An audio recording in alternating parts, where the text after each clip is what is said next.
MySQL වලට database connection එකක් හදාගත්තට පස්සේ අපිට දැන් පුළුවන් MySQL queries Python හරහා run කරන්න. නමුත් queries run කරන්න අපිට වෙනම object එකක් හදාගන්න වෙනවා. හරි?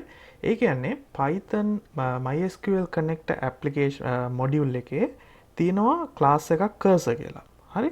එතකොට මේ cursor class එකෙන් තමයි MySQL වලට අපේ queries pass කරන්නේ.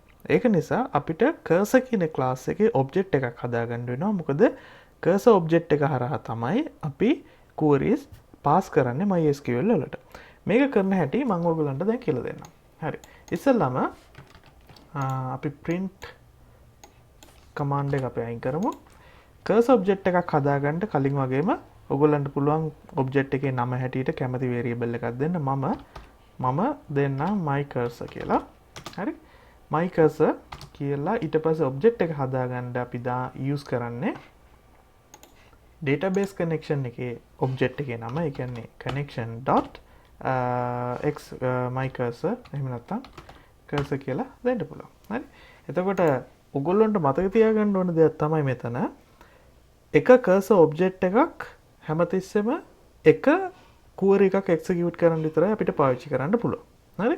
ඒක මම ඔයගොල්ලන්ට ඉස්සරහට කියලා දෙන්නම් මේ පාඩමේ ඇයි ඒක එකකට විතරක් පාවිච්චි කරන්න පුළුවන් කියලා. දෙවෙනි කාරණේ තමයි cursor object එකක් හැමතිස්සෙම connection object එකක් හරහා තමයි access කරන්නේ. හරි. ඒකයි අපි මෙතන අපේ connection object එක reference කරලා ඒ හරහා cursor object එක අපි use කරලා තියෙන්නේ. හරි. දැන් අපි connection cursor object එක හදාගත්ත හින්දා අපිට දැන් පුළුවන් run කරන්න MySQL queries. MySQL query එකක් run කරන්න නම් අපි cursor object එකේ අපි cursor object එක call කරලා ඒක හරහා execute කරන්න ඕනේ. ඒක කරන්න නම් අපිට තියෙන්නේ cursor object එකට කතා කරා ඊට පස්සේ execute කියලා දුන්නා. හරි.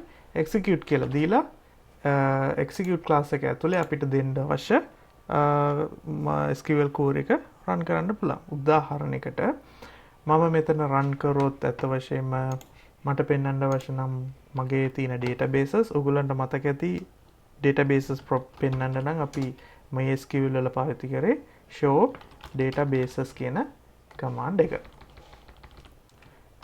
databases. හරි. MySQL වලදී කරා වගේ command එක query කාන්තිමට semicolon එකක් දාන්න ඕනේ නැහැ Python වල. මොකද cursor object cursor class එක ඒ query එක හරි විදිහට handle කරන නිසා. හරි. අපිට අවශ්‍ය වෙන්නේ අපේ SQL query එක විතරයි දෙන්න ඕනේ. ඒකේ delimiters අපිට දෙන්න අවශ්‍ය නැහැ. හරි. දැන් දෙවෙනි කාරණේ අපි කොහොමද දැන් මේ cursor object එකේ අපිට pass වෙච්ච data දැන් අපි ඔන්න cursor object එකට අපිට ඕනේ command එක අපි pass කරා.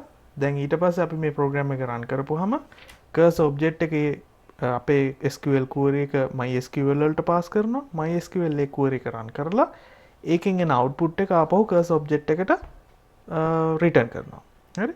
ඒ return කරපුවාම අපිට ඊළඟ step එකේදී කරන්න ඕනේ cursor object එකේ තියෙන data ටික print කරන්න ඕනේ. ඒක print කරන්න නම් අපිට object එක print කරලා වැඩක් නැහැ. ඔයගොල්ලන්ට මතක ඇති මම ඉස්සලා connection කියන object එක print කරපුවාම ඒකේ print උනේ memory address එකක්. හේතුව තමයි object එකක් කියන්නේ යම් කිසි memory location එකකට තියෙන reference එකක්. ඒකින්ද ඒකෙන් අපිට ඒකේ එතන තියෙන data print වෙන්නේ නැහැ. එහෙනම් අපිට ඒකේ තියෙන data ටික print කරන්න ඕන නම් අපිට සිද්ධ වෙනවා ඒක for loop එකක් දාලා iterate කරවලා ඒකේ තියෙන data ටික print කරන්න. ඒක කරන්න නම් අපි හිතමු මෙන්න මෙහෙම for x in my cursor print x. අන්න ඔය වගේ cursor object එක for loop එකක් කරා iterate කරලා ඒකේ තියෙන data ටික print කරන්න වෙනවා. හරි. දැන් අපි මේ program එක run කරොත් අපිට බලා ගන්න පුළුවන් දැනට මගේ database MySQL server එකේ තියෙන databases. ඔයගලන්ට වෙනවා අපි කලින් හදපු ICT කියන database එකත් මෙතන පෙන්නනවා. හරි. ඒ කියන්නේ මගේ කලින් තිබ්බ ICT database එක පෙන්නනවා. දැන් අපිට පුළුවන් ICT කියන database එක use කරන්න කියලා කියන්නේ. ඔයගොල්ලන්ට මතක ඇති මම data queries පාඩම කරද්දී මෙතන ඔයගොල්ලන්ට වීඩියෝ එක යටින් අපි execute කරපු queries මෙතන දීලා තියෙනවා. එතකොට ඔයගොල්ලන්ට බලන්න පුළුවන් අපි ඔයගොල්ලන්ට SQL queries මතක නැත්තම් database එකක් use කරන්න අපි use ICT කියලා දුන්නා. හරි. ඒ වගේ අපිට පුළුවන් දැන් මෙතන use කරන්න මොන database එකද use කරන්න කියලා. නමුත් ඔයගොල්ලන්ට මම කිව්වා එක query එකකට එක cursor object එකක් හදන්න ඕනේ. එහෙනම් අපිට මෙතන තව cursor object එකක් හදන්න වෙනවා. හරි? එහෙනම් මම යටින් තව cursor object එකක් හදන්නම්. my cursor 2 කියලා. my cursor 2 එකත් connection object එක හරහා cursor class එකට call කරනවා. ඊට පස්සේ මට කියන්න පුළුවන් my cursor 2 එකට execute කරන්න කියලා මොකක්ද අපි දෙන command එක use ICT. හරි? use ICT කියන එක තමයි. එතකොට අපි databases ඉස්සලා පෙන්නනවා. ඊට පස්සේ අතරම අපි databases ඉස්සලා පෙන්නපු හින්දා අපි දන්නවා මෙතන ICT කියලා එකක් තියෙනවා කියලා. ඒක නිසා අපිට අතර මේ command එක ආයෙ පාරක් run කරන්න අවශ්‍ය නැහැ. නමුත් තිබ්බ කියලා ප්‍රශ්නකුත් නැහැ. ඊට පස්සේ අපි ICT කියන එක use කරා. ඊට පස්සේ අපිට අවශ්‍ය නම් ICT කියන database එකේ තියෙන tables බලා ගන්න නම් අපිට එනම් තව cursor object එකක් හදා ගන්න වෙනවා. හරි? අපි ඒකට කියමු my cursor 3 කියලා. my cursor 3 ඒකත් connection object එක හරහා cursor class එකට කතා කරනවා. ඊට පස්සේ my cursor 3 එකෙන් execute කරන්නේ අපි කියමු show tables. ඒකේ තියෙන tables ටික පෙන්වන්න කියලා. හරි? show tables කියන එකේ show tables කියන එකෙන් return වෙන values ටික අපි මේ for loop එකේ මෙන්න මෙතන my cursor වෙනකොට my cursor 3 කියලා දෙන්නම්. එතකොට අපිට ඒක ඇතුලේ මොන හරි ICT කියන tables database එක ඇතුලේ tables තිබ්බොත් අපිට ඒක මෙතනින් පෙන්නයි. හරි? හරි. මම දැන් මේ විදිහට program එක හදලා run කරොත් අපිට error එකක් එනවා unread results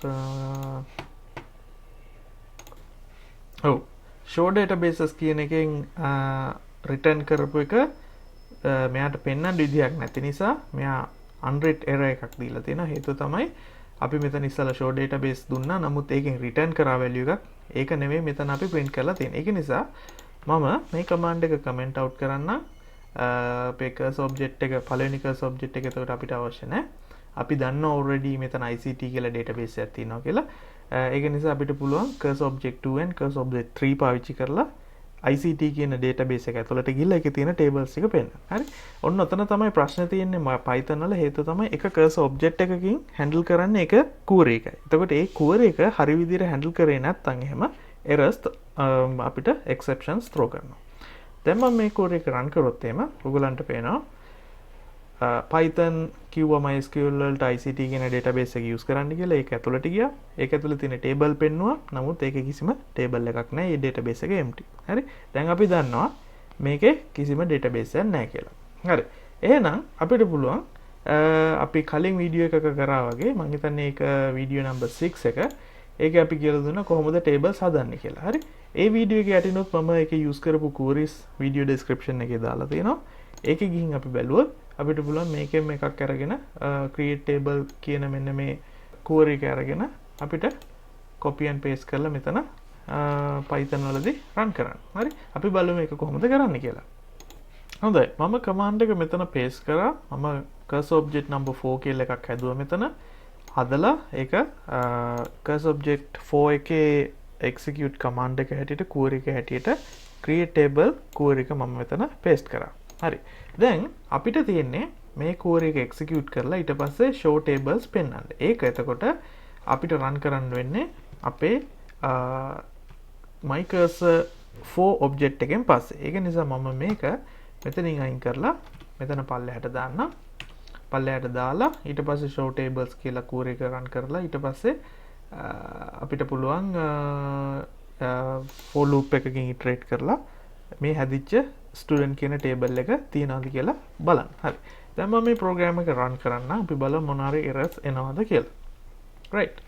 කිසිම error එකක් ආවේ නැහැ. ඔයගොල්ලන්ට පේනවා student කියන table එක create වෙලා ඒක අපිට පෙන්නනවා Python වල. හරි. දැන් අපිට පුළුවන් මේ වගේම මේකට data ඇතුළත් කරන්න. ඒකට අවශ්‍ය queries ඔක්කොම මම මෙතන දීලා තිනවා. ඔයගොල්ලන්ට දැන් මේක ටෙස්ට් කරලා බලන්න පුළුවන්. හැබැයි එකම දේ එක එක කනෙක්ෂන් එකට එක එක query එකට ඔයගොල්ලන්ට වෙන වෙනම cursor objects හදන්න වෙනවා. එහෙම නැත්නම් ඔයගොල්ලන්ට පුළුවන් එකම cursor object එක reuse කරන්න but cursor object එක ඉස්සෙල්ලා drop කරන්න වෙනවා. හරි උදාහරණයකට මෙතන අපි database object එක use කරලා එතන close කරා වගේ ඔයගොල්ලන්ට cursor object එකත් close කරන්න වෙනවා. අවශ්‍ය නම් ඒ විදිහට කරන්නත් පුළුවන්. නමුත් දැනට ඔයගොල්ලෝ එක එක execute queries වලට වෙන වෙනම cursor object හදාගන්න. ඒක මම හිතන්නේ පැටලි සහගත නෑ. නැත්තම් වෙන්නේ ඔයගොල්ලන්ට program එක ලියනකොට කොහේ හරි වරදින්න තියෙන ඉඩකඩ වැඩි. මොකද cursor object ඕන තරමක් පාවිච්චි කරා කියලා ඒකේ programming වල වැරද්දක් නැහැ. ඒකින්ද කාටවත් දොසක් කියන්න බෑ. ඔයගොල්ලන්ගේ ලකුණු අඩු වෙන්නේ නැහැ. හරි? right. අපි ඊළඟ example එකකින් එහෙනම් බලමු උදාහරණයකට අපි සාමාන්‍ය විභාගයට එන්න පුළුවන් විදිහේ ප්‍රශ්නයක් කොහොමද කරන්නේ කියලා.